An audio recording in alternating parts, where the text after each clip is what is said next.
you're planning to build a brand online, then you'll need a domain name. And if you're smart, you'll know that if chosen correctly, a domain name can be a fantastic aid to your branding and marketing efforts.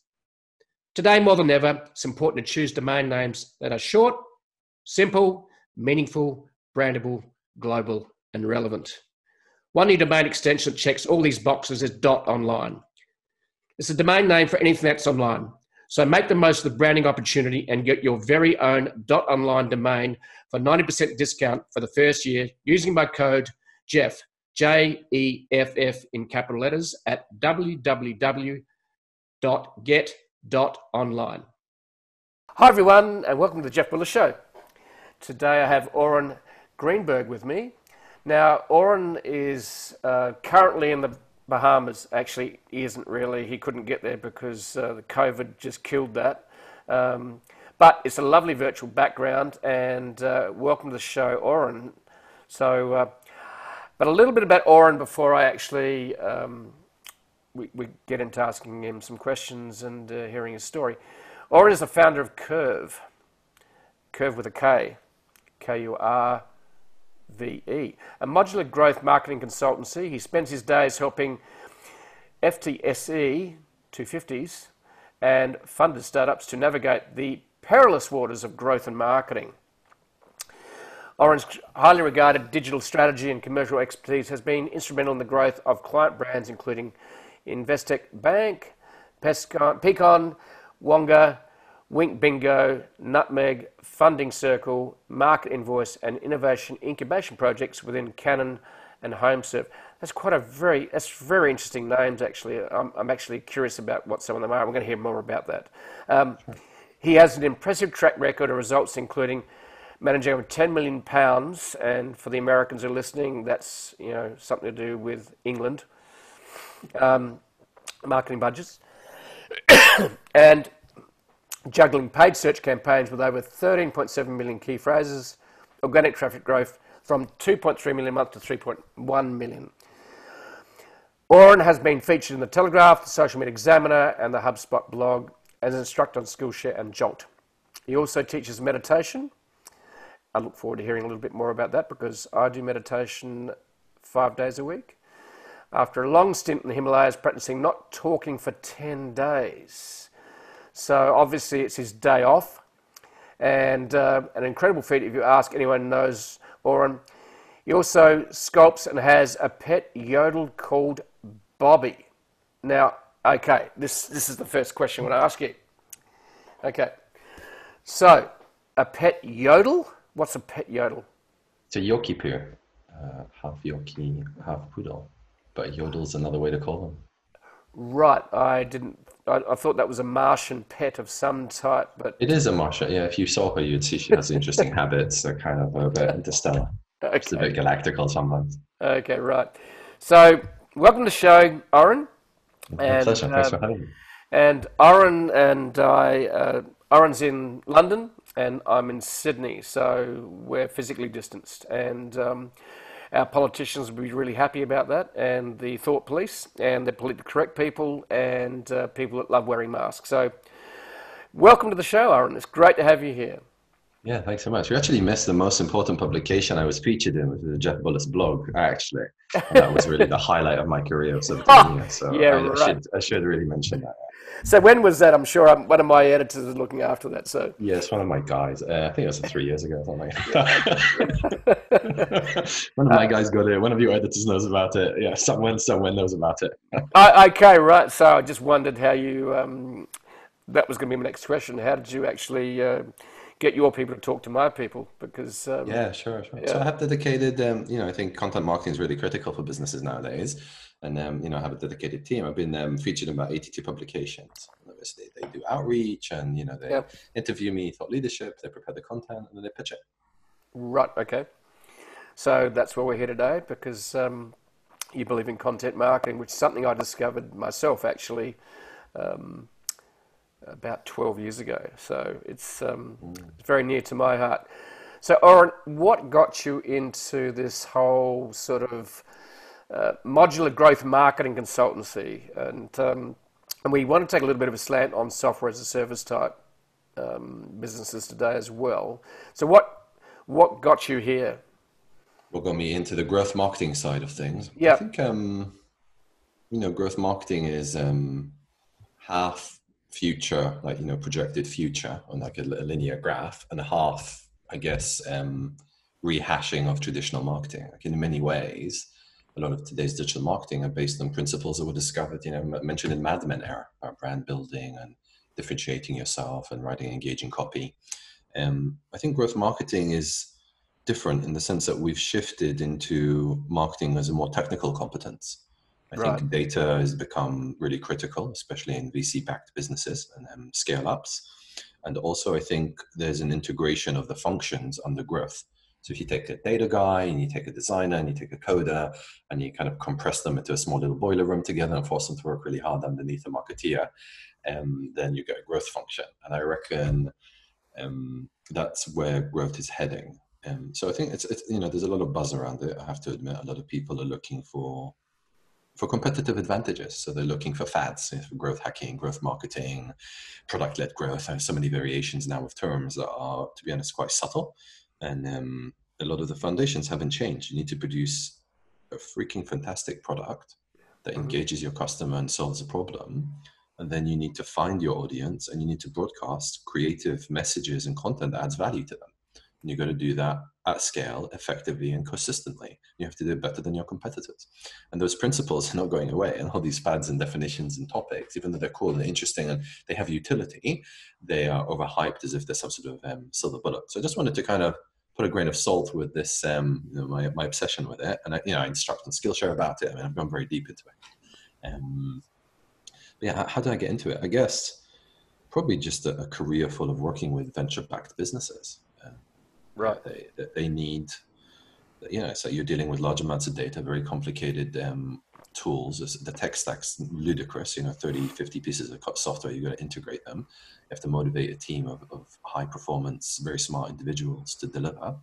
So you kind of, I guess, you gravitate towards communities online and you start following influencers like this Jeff Bullis guy, and then, they tell you about the stuff that you should be doing. So yeah, it's basically stealing the best shit from everywhere all around the world, really, isn't it? So and then like pretending as if it's your own. You just rewrite it. And you're like, oh yeah, I'm a thought leader, and that's like, yeah. And it's really funny because I've been doing it for 17 years, and people go, Oren's an expert, and I get referred. It's really interesting. People refer me. Like last week, I had 3 different people refer me, and everyone said Oren's a marketing guru, and I'm like, oh, that's not part of my brand. It's like, oh, that's cool. They perceive me that way, and I've just done it for a very long time, and I've made a lot of mistakes, very expensive mistakes. But to be honest, I don't consider myself an expert because I'm aware of how much I don't know, and it's kind of ludicrous how much I don't know. So yeah, I guess we're all just trying to figure it out. We're trying our best, hopefully. Well, it's a very complicated space. I remember starting off in social media. The competency skills were tweeting, posting on Facebook, and that was about it, really. And then on your website, you just want to get more traffic. So this was when things were really simple. And I came from a digital background before being a teacher before that. So when did you first get onto platforms like Twitter and Facebook? When were you first? Yeah, so it's funny. When Twitter came out, I was like, this is a joke. This is going to flop. I was like, I was one of those guys. It's like the guy who obviously gets it all wrong. When Facebook came out, I actually thought, wow, this has huge potential. But the advertising platform was absolutely pants. It was really in its infancy. And I just remember thinking, this is really crap. And just year on year, it got better and better and better. And then suddenly, just like 2013, 2014, 2015, I was like, well, I have like 10, 15% of share of digital. Like I wasn't paying attention, because I've been a Google Ads guy and I've been an SEO guy for so long that it's like, well, Google, and then Google just continues growing, and I'm like, where's the growth for Google even coming from? Like, how are they able to every year break their target? It's pretty incredible because I thought, okay, Google's going to reach some saturation, like back in 2010, like 10 years after that, they're still growing. It's pretty incredible. So I reckon I kind of underestimated the speed, the size, and the impact. Because I'm always on the cutting edge. I'm always like, okay, this is now outdated. But then I forget the rest of humanity is lagging behind, and it just takes them freaking years to catch up. So then it's kind of, I've got a bit of a skew, I guess, with them because of who I work and my work. But yeah, I think, yeah, back probably 2010, 2011, probably started doing social for different clients and different mixes. Yeah. Right. So where did you originally start from? What was your I training? started, I was about 5 years old, and I started selling yo-yos to neighborhood kids, glow in the dark yo-yos. I'd make a margin on them. My dad was like, "Yeah, make a markup." And I was like, "What's a markup?" And they're like, "Yeah, just make more money than you bought it for." And I was like, "Oh, great, this is fun." And then a year later, I was renting out my Sega Mega Drive to kids in the local pool, and and it was like Alter Beast and other great games for those of you who actually know what I'm talking about. Yep. Yeah, so that was back in the day. Yeah, but then you fast forward, and actually, it started, I think, my SEO obsession started when I was with Alta Vista. Most people probably on the call, like, well, what's Alta Vista? It's like before Google. It was like Google before Google. And I remember the way, you were saying it's simple. You just put a tweet, put a Facebook message out. Back then, you just spammed the meta tag. You just put as many keywords as possible. And I was ranking #1 for Dragons. Like, I predated Game of Thrones. Like, if it wasn't for me, there'd be no Game of Thrones. No, not quite there. But yeah, I started back ages ago with spamming Alta Vista. And then 10 years later, I was ranking online bingo, payday loans, and I couldn't actually find work. I remember I was a 3D animator, couldn't find work. And then I said, I sent out my CVs to about 130 companies. I'd get interviews, and people say, "You're not suitable." And I just follow up like relentlessly. And they'd say, like, "With that attitude, you're going to get far, but we're still not hiring you, so bugger off." And then I had a break. Obviously, I had a break because it was online gaming, and no one wanted to do gaming because ethically dubious. And then the gaming companies have huge marketing budgets, and they just invested in and I remember every day, I'd be there till 6:30 p.m. The CEO would come by and he'd be like, "Oren," and I'm like, "Yes, you can go home now." And I'd be like, "I just got a little bit more work to do," and that went on for like 2 years until I got them #1 for bingo, and I was like, "Okay, I'm king of the castle. I'm going home at 5 p.m."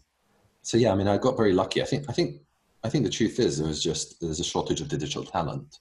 And if they can spot someone who's affordable, smart, and ambitious, they're going to give you an opportunity.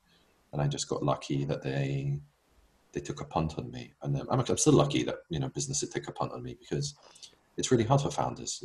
They really need to rely on someone trusted who understands the stress of what it's like being up until 3 a.m. because you're missing your KPI and your VC's blowing down your neck. Mm-hmm. And it's very difficult, very stressful emotionally. You put all your eggs in that basket. You're totally emotionally invested. And you want to make sure you've got a stellar team that can deliver. The problem is a lot of people, they're probably just not upskilled enough. It's specialized. They don't teach it in uni. It's very hard out there. It's very competitive. You need a lot of different skills. You need a lot of experience. And the truth is, just not many people have been around long enough to develop those skills. That was long-winded. Apologies for that. Yeah. Back here now. Back here out of monologue mode. Sorry. So what was you working for a gaming company? So when was your first, I suppose, serious customer as a consultant? What? Yeah, so 2013, I had a unicorn business, and I got them to one of the top 10 most competitive terms on Google of #1. And They grew. So I was employee #10. They grew to 1,000 employees in 2 years. And that unicorn business, I had two options. I've always had an entrepreneurial itch since my yo-yo days. And I wasn't sure if to continue as a specialist or to try this entrepreneurial route, which I ended up doing. And I effectively talked to the CMO, and I said, "Yeah, I'd like to try my hand as a consultant and do other bit. Are you happy if I continue to service you and do the work?" And he said, "Sure." I mean, really great guy. Like, he's one of the most successful CMOs in the UK at the moment. Yep. In fintech. And he was just like, "Yeah." And he gave me a break. It was amazing. And yeah, so since then I've just been doing my own thing independently. So I took them I kept getting referred, I kept getting referral organically from small businesses.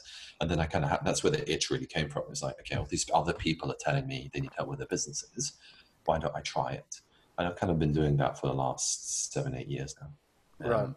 But then about probably 4 years back, I started doing work for the megacorps, the Canon, the Investec, the Lenovo, the HomeServes, and that's a very different beast. So actually now I'm split. So 50% of my time is helping corporates with effectively digital transformation and innovation.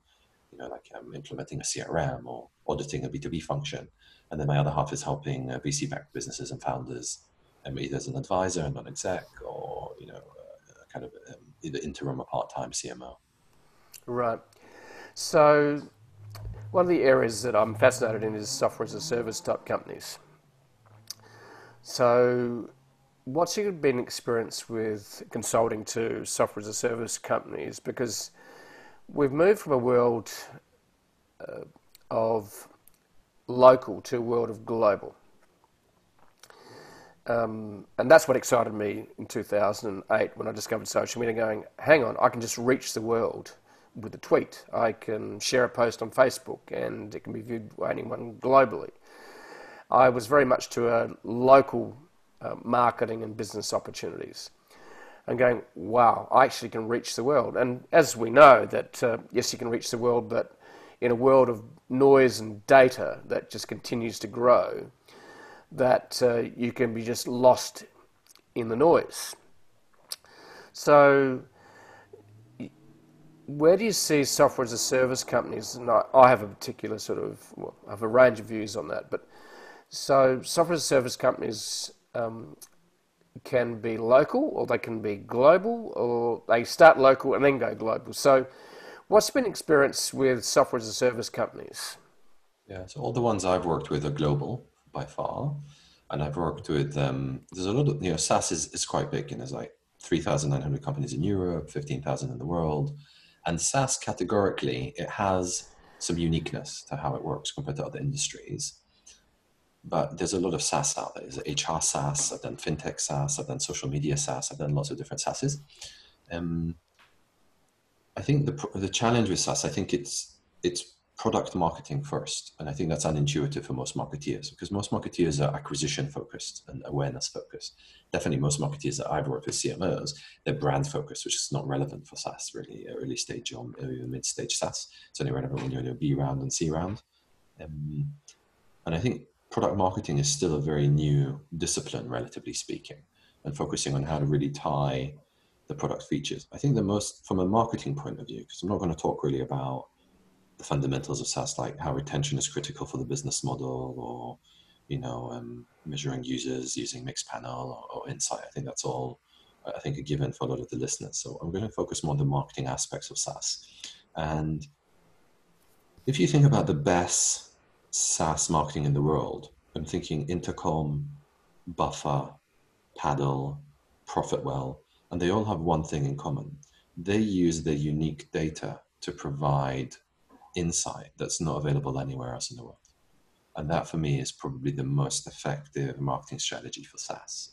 Saying that, I do see a lot of SaaS businesses making a lot of mistakes, like posting on Instagram and really focusing on that. I'm like, why are you on Instagram? Is that where your audience lives? A B2B audience is not going to buy a freaking procurement related software because it's on Instagram. It's not going to be very hard for you to crack that.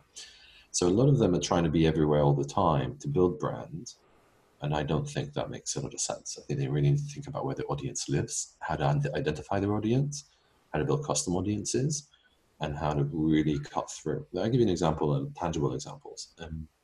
Had a SaaS client, their marketing director, junior, super smart, very ambitious, putting about 20, 30K a month, and doing prospecting on Facebook.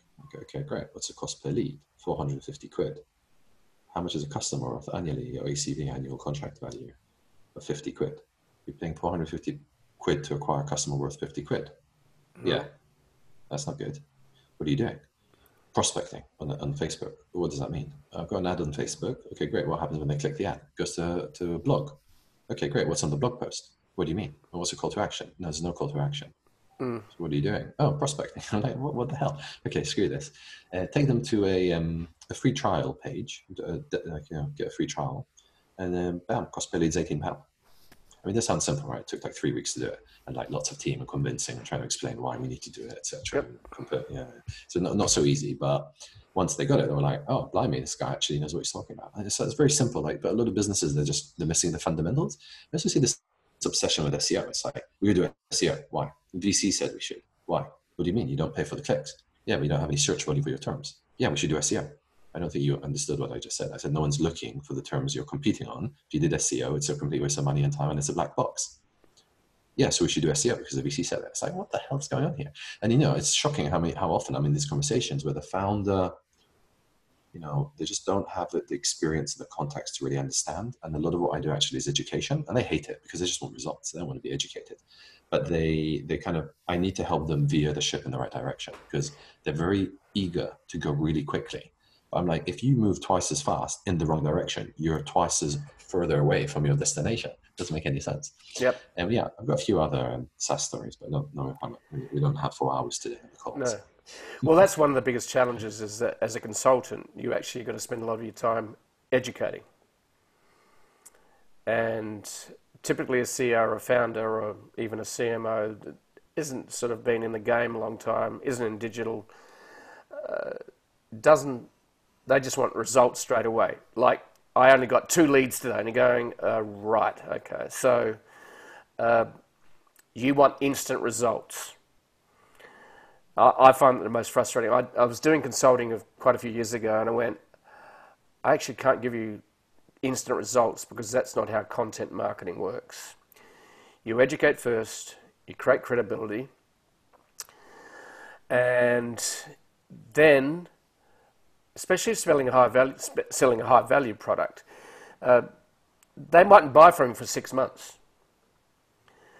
And this is one of the biggest challenges I find with the consulting gig is that people want instant results. They are ignorant in terms of how the whole digital space works.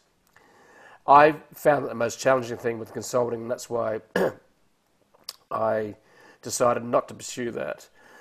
So, and that's the thing too, and I've observed this, just what you mentioned was, people go, well, we're paying for ads and we're driving them to a blog post.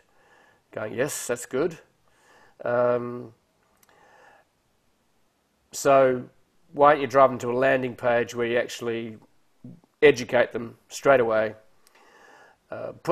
acquire an email list, get them to log in, download something of value. It blows me away still today, but the trouble is you're dealing with an audience that is not in the digital marketing space and not in the content marketing space. They don't get it. So as a consultant, how do you deal with that education process? And I've been listening and I can get the whole frustration bit. So how do you deal with the education process in terms of it's going, look, you've got to be patient. We've got to do this. We've got to do this. A, B, C, D, E, F, G. How do you deal with that? Yeah. So there's like a couple of answers to that. I think the truth is the frustration is part of my eagerness to deliver value. So really I'm frustrated because I want to see that what they want is transformation and growth in their business. They want to increase the value they deliver and the value of their business.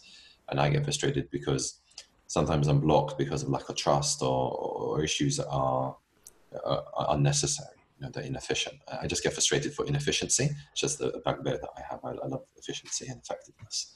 So that's just like, I guess, a precursor to that.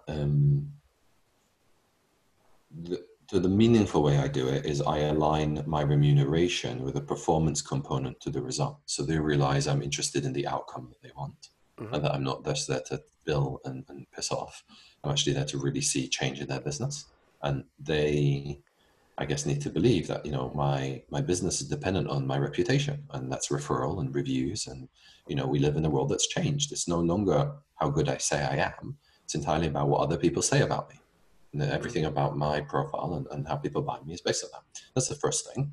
The second is I'm not an inbound only guy. I'm also an outbound guy. So I believe in results. And for me, I don't care what the medium is. I'll do whatever it takes. So, if I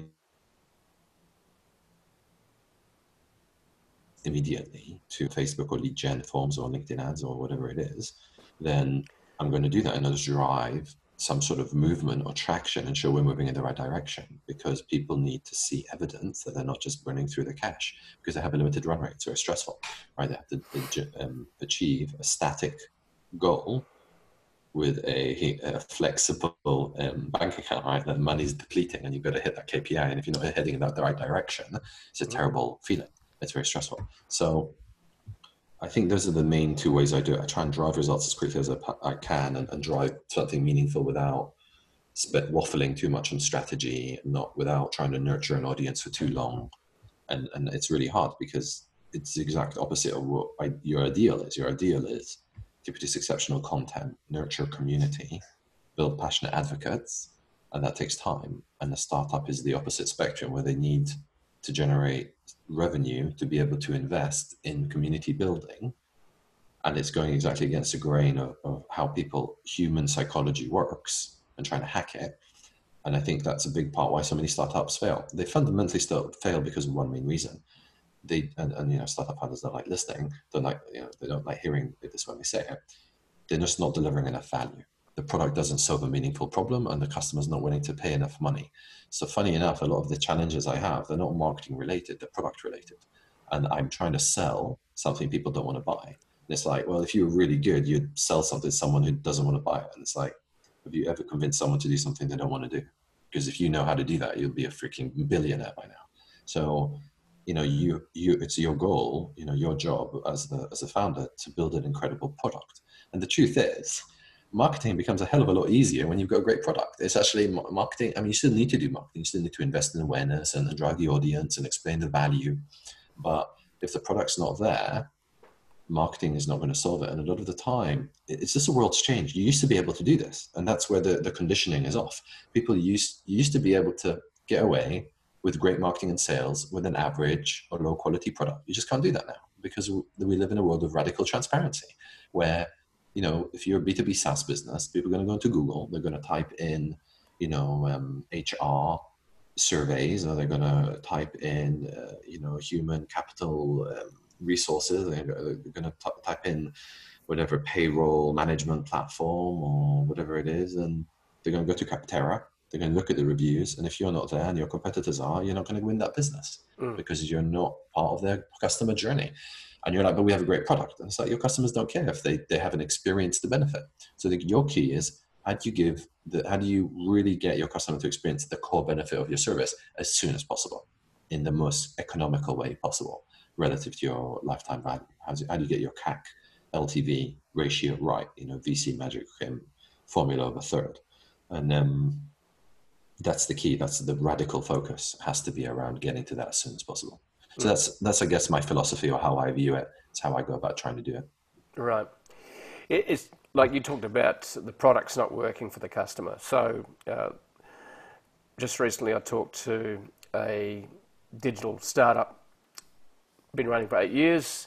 His biggest problem when he built the software was he thought that his job was to provide the cheapest price. They were selling lawn care services, Uber for lawns. Brian Clayton from Greenpal. Anyway, so what he discovered was that the product he was trying to create actually wasn't solving what the customer wanted. That's the product. So number one, he thought he was trying to provide 5 ways to get 5 quotes, cheapest price. Customers don't, in this particular marketplace, where he's trying to get people to mow lawns for people, in other words, demand and supply. Demand, want my lawn mowed. Someone who wants to make money out of mowing lawns. They go, well, I've rung all these people, no one shows up and mows my lawn. And I've spent all this time, I don't want to go through 5 quotes. So cheapest price, 5 quotes, no one cared. What they wanted was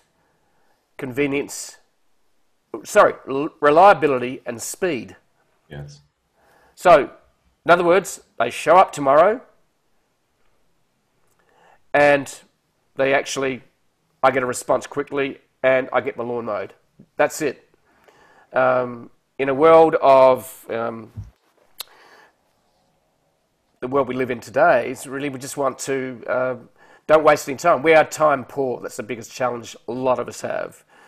Now, this is a software as a service, but a B2C model.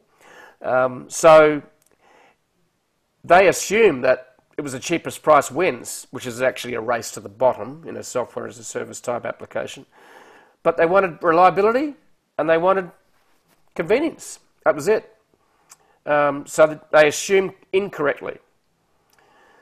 So how do you find, like, do you turn up and find people when they're looking for a product? Do you find that all the time with a company that's built a product and going, it's what everyone wants? What have you discovered in the journey? Yeah, so I'm selective with who I work with. So I only work with companies that I believe are delivering meaningful value. Mm-hmm. So all the SaaS businesses I've worked with, they're incredible. One of them has 450 employees now. One of them just got backed by one of the most reputable VCs in the UK who specializes in SaaS. Yeah, I mean, I've worked with some pretty fantastic SaaS names, and they have an incredible product. And it was a real privilege to be able to support them in growth. We got them some incredible results. The one 450 employees, I chopped their CPA by about 43% within about 3 months. So cost per acquisition. Okay, yeah. So a lot of people that are listening will not understand the acronyms. Yeah, apologies. Yeah, marketeer mode. Yeah, so marketeers, for SaaS, we're focused on leads and marketing qualified leads. That's really kind of the typical remit of a marketeer. A growth mindset or growth leader obviously is full funnel, and it goes all end to end in terms of all the way to retention. But a lot of SaaS businesses are still in kind of more traditional mindset. And the key KPI that marketing evaluates is how much did it cost me to get a lead, and effectively chopped the cost per lead by 43%, and that's a material impact on the acquisition of the business, and it was on the biggest acquisition channel, so it was a big win. And yeah, it was actually, funny enough, just doing the basics. And when I say basics, I mean the basics in Google Ads, which is very specialized. So it's like if you've been doing plumbing for 20 years, a really complex job is relatively straightforward for you. And, because, we do a lot of paid ad stuff, it was very relatively straightforward. But for someone who's never done Google Ads, it's practically impossible to achieve that result. So it's simple because of the foundations that we had to put in place to get that win, or, just best practice. But a lot of businesses don't have the foundations in place. And I it's very simple why. And I'll give you just an example. The last 3 weeks, I've had, so I support different businesses as a non-exec and an advisor. And very consistently, I'll get asked questions by the marketing manager. And literally, I've had multiple cases in the last 3 weeks where the marketing manager is like, can you recommend a freelancer who can come in and help train and upskill me in Google Ads because I want to manage it myself and bring it in-house? And I'm like, that's a terrible idea. And they're like, what do you mean? And I'm like, how many different, if you were to, can you just give me just a quick list of your responsibilities? Okay, here's a list of 14 responsibilities. I'm doing content, I'm doing blog, I'm doing email marketing, I'm doing Google Ads, I'm doing Google Analytics, I'm doing our events organization, I'm doing all our KPI reporting. Okay, so you've got your 14 things you're doing. Do you understand how complex Google Ads is? Do you understand it can take you up to 12 months just to get to a basic understanding of how to run it? And then she goes, oh, right, didn't know that. I'm like, yeah, that's a good thing I'm here. Yeah. So don't do it. And I'm like, what's your marketing budget? It's like $2,000 a month. So why, it's not even your biggest marketing channel. You're going to spend full time learning Google Ads and drop all your other 13 responsibilities? No. So when are you going to learn? And it's I just didn't know it was that complex. And then I realized that's the problem. People were so inundated with blog posts now that everything's available online. The problem is it's generic. It's not tailored to that business. That's why the company that was spending 30, 40K and burning it on Facebook prospecting, when you ask her why did she do prospecting, it's because she picked it up in a blog post she read. And in a way, it's amazing that we have access to all this information. But if it's like a DIY kit, the DIY kit you're reading is giving you the wrong advice, you're going to end up with your toilet seat in your living room, which is not a very pleasant situation. It's probably a shitty situation you can imagine. So it's if you don't know what you're doing and it's complex and intricate and specialist, which digital marketing now is, it's not like it was 20 years ago, then it's really hard. And I think that's a problem. I think the problem is, how does a SaaS founder identify who's good and reliable and trustworthy? But also it's about value for money. How do you know the person you're paying isn't really, is just doing like 20 minutes of work but charging you for 3 days. And I think that's like a fear or concern that founders have as well. It's like, you know, and I think it all really comes down to trust. So yeah, that's some of the challenges I've seen. I mean, Facebook and Google Ads are particularly complex as paid channels. You know, if you said I want to do Quora ads, I want to do Reddit ads, I'd say, okay, that's fine. I reckon you could do that in-house because they're not mature as platforms yet, but some platforms are really intricate. Like, people just don't understand. Like, you know, if I go, okay, the programmatic landscape. Oh, you just run ads, right? No, you've got an exchange, you've got an SSP, you've got a DSP, you have a DMP. Do you know what all of these acronyms are? These different platforms, that technology you need in your stack to run programmatic. And they go, I don't know what any of that is. I go, why do you think you can run it without knowing or understanding the topic? Okay, so we've got acronyms just flowing. Yeah, sorry, as we're talking, as you're talking to the marketing manager, you're blowing his mind. So how do you just, okay, and I'm going to be brutal here, how do you dumb it down? How do you actually go, what is the structure, what are the steps you need to do to get growth marketing really happening? So you walk into the client, you're going, okay, we want to grow your business. You do a quick audit, I'm sure.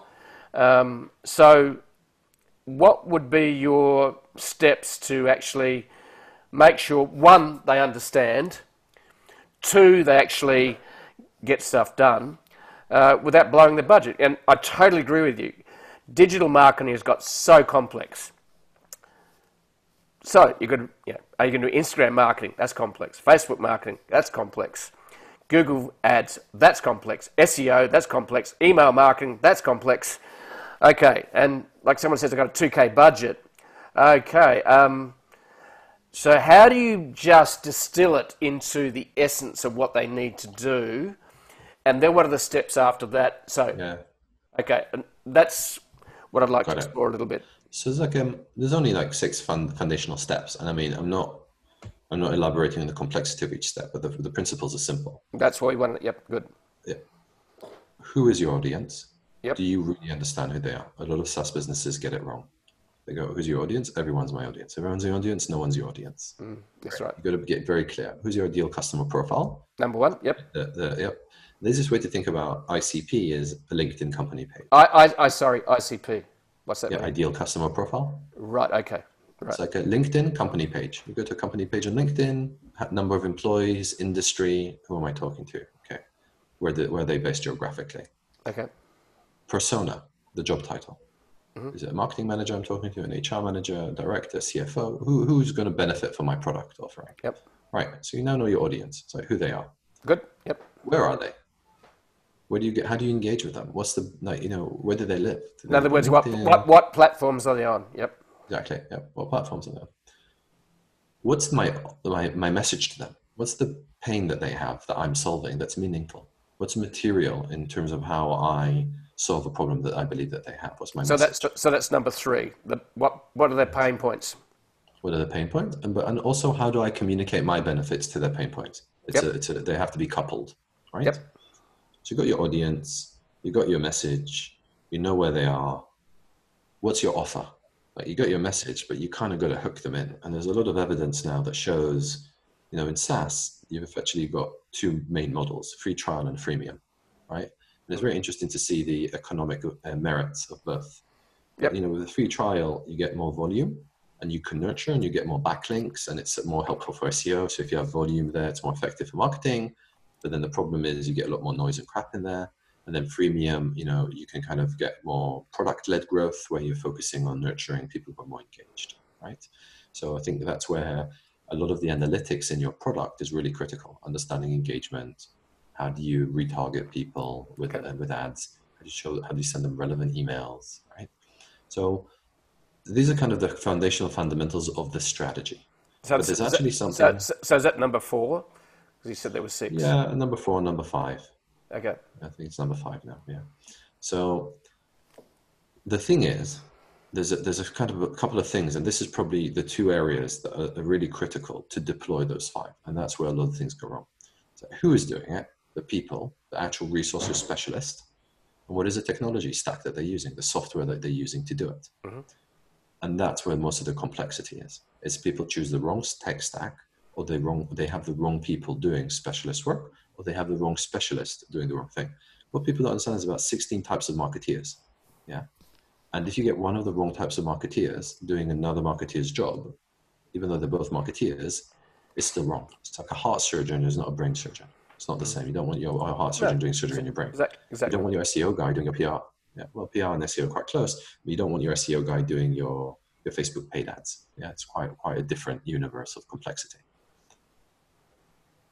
So hopefully that's a kind of simplified, easier mental model to understand in terms of like the foundations of what needs to be evaluated and the key steps that. So if you could sum them up, okay. Number one,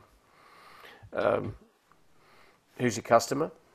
Mm-hmm. Okay, so that's number one. What are the next 5 steps that you believe that companies need to be in digital marketing really need to understand? Yeah, so your ideal customer profile, your audience, where do they live, what platforms are they on, how are you going to access them, are you going to get to them, their pains and the benefits of your product, your messaging, and how you communicate that, the offer, how are you going to get them in the door and get them engaged, because they're not going to go and just directly buy. You have to go and create that engagement. And then because it's SaaS, your product analytics are really critical for how you send emails, engage in push notifications, and get insight and usage and target people. I think those are kind of the 5 foundational strategic pillars. There's a few little things I've missed out, like, the creatives and how they execute it. That's really important. Well, they're all important, but it's just trying to, because I think the biggest challenge for most businesses is trying to understand the complexity of the digital marketing. Whether you're a SaaS, it really doesn't matter. But for most small businesses, I think the challenge is, okay, we want to do it all. You can't do it all. No, you have to focus. You need to focus. Who is your ideal customer? What's the biggest pain point? And where do they hang out? So if you're targeting a B2B, well, they're going to be more on a LinkedIn platform rather than but Facebook's really good because you can target it. So are we going to try and do every type of digital advertising? No. We're going to choose one that works. Are we going to do Snapchat? Are we going to do TikTok? No.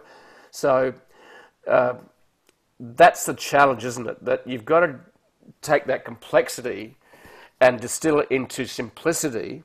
Yes. And give them structure to work with so they actually get it. That's a challenge, isn't it? I'd say that's a definition of strategy. So if you ask me, what do I think strategy means?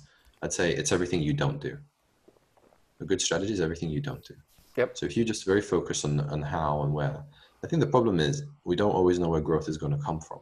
No, so you've got to test different things. You've got to experiment. And that's where like growth hacking and growth marketing as a philosophy comes about, which says, look, we know we need to focus, but we need to focus on one thing at a time. But that one thing at a time we focus on needs to be well defined and very clear. You need to have clarity over how we're doing it. When you're running campaigns and digital marketing, you need to have, your attribution in place, your measurement. You need to have the right creative. You need to have the deployment of those creatives. You need to have conversion tracking, right? So because each channel has its own, SDK or pixel, and there's complexity technically, there's a limit to how fast you can go, which is speed and velocity. But also you have a limited marketing budget. Very often I see businesses spending their very small marketing budget and spread too thinly in belief that it's going to grow. But what they're doing is they're not really utilizing the platform effectively. Like they're doing, for example, if you're on Facebook or Twitter and you're doing organic social, it's very, very hard nowadays. The days of organic social are gone. Like the reach of organic social on Facebook and Twitter are very, very limited. Yeah, well, it's just getting so close to zero. It's not funny. Yes, you really have to, because the platforms want you to pay to get reach, because that's how they make money. That's the business model. Well, this is the thing. We are now in what excited me about social, 10, 12 years ago was you could actually grow an audience by adding value to them. And you grew an audience, and you could reach them. When Facebook went public in 2013, they went, sorry, we've got to make money now, so it's pay to play. And that's where it's totally gone in social now, is that organic, unless you're a megastar, you're stuffed. And you need, it's pay to play. In other words, you've got to be damn good at digital targeted paid to reduce the goal you want, whether it's views, whether it's leads, whether it's sales. or all of the above. So, and this is the challenge, is that you've got to distill it and going, okay, this is how it's played today. And that's the challenge with the consultancy, is that you're going, okay, you've got to tell the customer this is how it's played. Yeah, I mean, what I do is I bring experts in. You know, I don't pretend to be an expert on Facebook and Twitter and Google and everything. I work with experts. I bring them in, so and they deliver the work. But I know the good ones, and I know I've got enough experience in each channel to know if they're bullshitting me or not. Yep. And I know what's realistic. And the truth is, I've been doing this for a very long time. I've been doing it very deeply. I know when my guys get it wrong as well. So I'm like, no, that's the wrong. And I had that the other day, and I had a Google Ads guy, really specialist, and he suggested to the client to do Bing and Google, and I said, no, so that's, you've given them the wrong advice. And then that's where I think I add the value. Is actually, funny enough, I add value by telling everyone what not to do. It's really the core of my job. But that's really, I think, expertise. Expertise is knowing it's like Bruce Lee did with a 6-inch punch. You know, it's like the minimum amount of effort to deliver the maximum impact. Yep. I think that is really excellence, and that's what I strive for. That kind of minimum amount of marketing budget to get the most amount of sales, the minimum amount of channels to get the maximum growth. I mean, it's not just me. It's like, this isn't just anecdotal evidence. There's a lot of research that supports that 85% of growth for a startup comes from one channel, right? So 85% of growth for most startups come from one channel, right? You know that. So you just got to find the channel. That's so right. What's a methodology that you deploy to find the channel? Yep. That's it. But people overcomplicate it. Well, we have to be everywhere all the time. And it's like, no, you just have to be excellent and known as the best for one thing. What's that one thing that you do it exceptionally well? And I see that in products as well. In SaaS, they have too many features.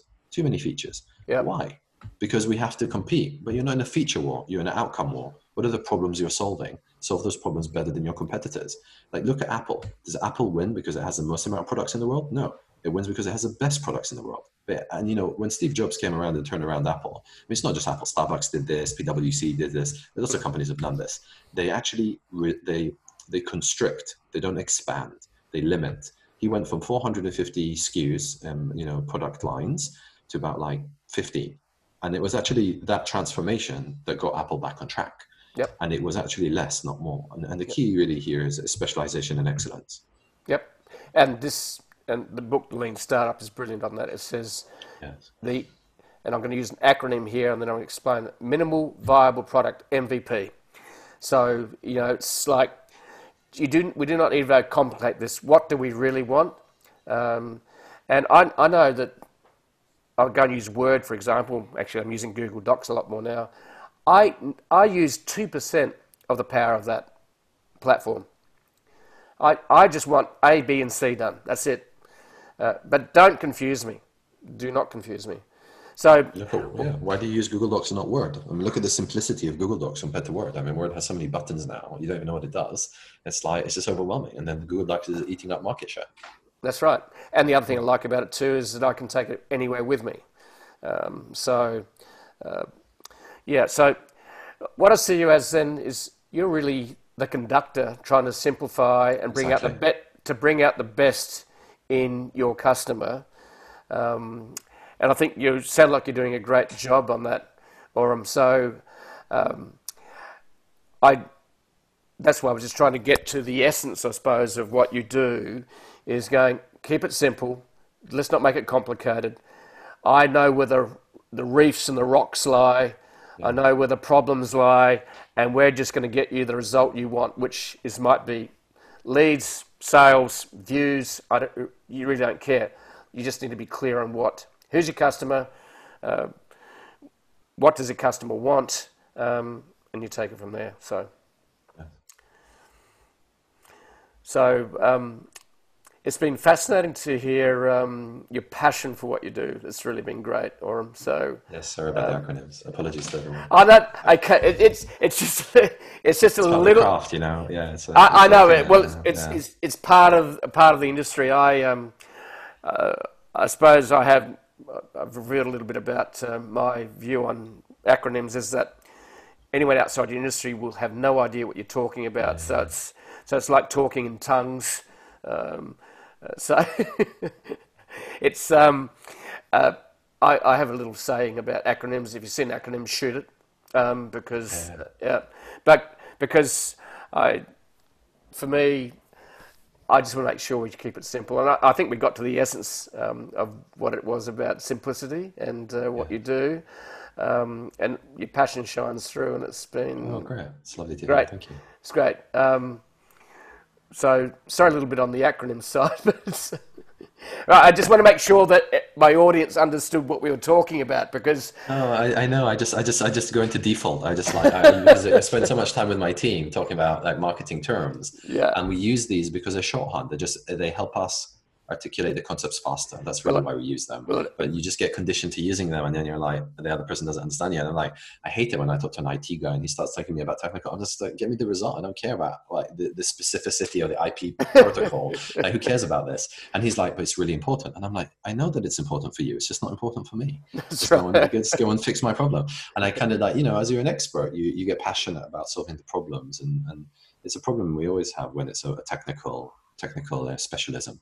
And so just apologies. But okay. No. Hopefully they understood what I was saying. It's absolutely fine. I just needed to wrap it up. Yeah, no, great. You did a great job. I think it was you really dumbed me down. It's good. Mate, look, simple is better than complex for me. Yes. I'm a simple guy, right? And I just want to make sure that people understand what we're talking about, and that's good. So thank you very much, Oren, for your insights and your passion. It's great to hear. And I'm glad you moved on beyond yo-yos. It was one of the things I loved doing as a kid, like doing the walk. The walking the dog. The walking the dog, all that stuff, right? Yeah. So I love the Coca-Cola, classic. That was brought out as a bit of a gig back in I think it must have been the 70s, actually. Yeah. 60s and 70s. So I was a passionate yo-yo expert in my own imagination, which is fantastic. So thanks for joining us. It's been an absolute pleasure, Oren. Thanks so much for having me. And enjoy the rest of the day in the UK. We're going to the evening here in Sydney. And we live in the future here, because I know most people don't understand that. So if you want to know what the lottery results are, just ask me. I'll be able to help. Yeah, just ping you an email. Go ahead. All right, mate. Great to chat. All right. Great. Thanks so much. Do you have a business idea, or are you planning to build your personal brand online? Whatever may be your purpose, the journey to building anything online starts with a domain name. And don't take this lightly. I mean, anything just long and clunky domain name would affect your branding in a negative way. When picking a domain name, consider going for something that is meaningful, relevant, brandable, global, and more. And the new domain extension that checks all these boxes and more is .online. Since it's a relatively new domain extension, most good domain names are still available, which means you can get the domain name you want easily on .online. And what's more, it's the perfect way to let the world know that you're online. So make the most of this branding opportunity and get your very own .online domain for 90% discount for the first year using my code JEFF, JEFF in capital letters, at www.get.online.